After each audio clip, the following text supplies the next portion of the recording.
আসসালামু আলাইকুম dear viewers.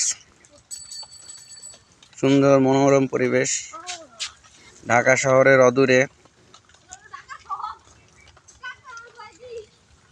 সাভারের গ্রাম অঞ্চল, নিরিবিলি পরিবেশ,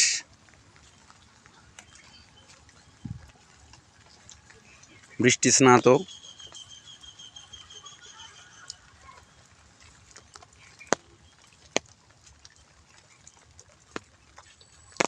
অনেকদিন অফিসে কর্মক্লান্ত, কাজের চাপ, বকাঝকা থেকে এই ধরনের জায়গায় আসলে নিজের মনটা ফ্রেশ হয়।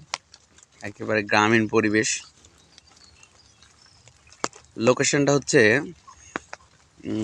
নয়ারহাট থেকে বাম হাতে, বাম দিকে আর কি, 10 টাকা ভাড়া নাই। জায়গাটার নাম হলো ঘুঘুদিয়া। যে বক উড়ে যাচ্ছে, পুকুর, রাস্তাঘাট, সুন্দর পরিবেশ, একেবারে গ্রামীণ পরিবেশ।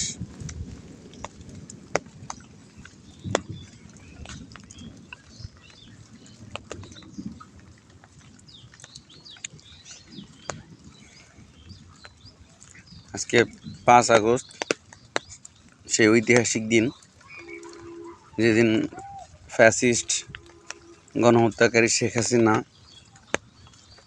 তার মামা বাড়ি পালায় গেছিল।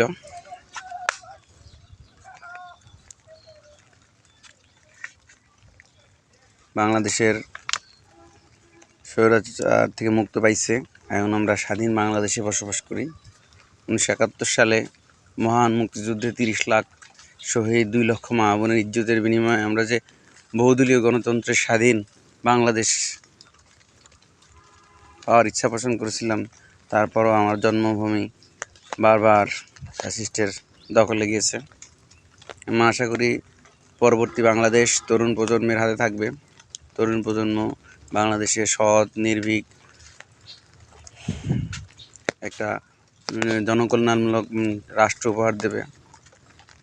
বাংলাদেশ অপার সম্ভাবনার দেশ। এই যে ধান, পাট, কি নাই, রাস্তাঘাটে সব কিছুই হয়, কিন্তু পার্শ্ববর্তী দেশ, প্রতিবেশী দেশ মালয়েশিয়া টালেশিয়া কত উন্নত হয়েছে, সিঙ্গাপুর, সেক্ষেত্রে আমরা তাদের চেয়ে বেশি সম্ভাবনা থাকার সত্ত্বেও উন্নতি করতে পারি নাই, শুধুমাত্র দুর্নীতির কারণে।